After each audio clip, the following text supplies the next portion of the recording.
কি হচ্ছে? লোকেরা বলে হায়াত বাড়ে, হায়াত তো বাড়ে না। হায়াত কি হয়?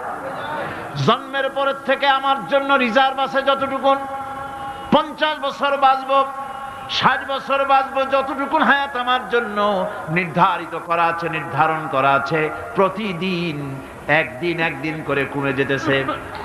এজন্য আমি বলি, আমার বাড়িতে যে ঘড়িটা আছে, এই ঘড়িটা বেলা 1টার সময় ঢং করে একটা আওয়াজ দেয়, শ্রোতাকে শুনিয়ে দেয়, বাড়িওয়ালা তোমার জীবনের মূল্যবান হায়াত থেকে 1 ঘন্টা কমায়া দিলাম।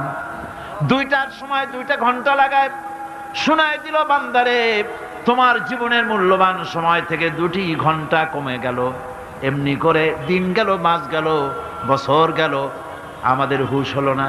সময় চলে গেল তাস খেলে খেলে, সময় চলে গেল আমাদের খেলাধুলা করে, শয়তানি বদমাশি করে। সময় কতটুকুন পেলাম?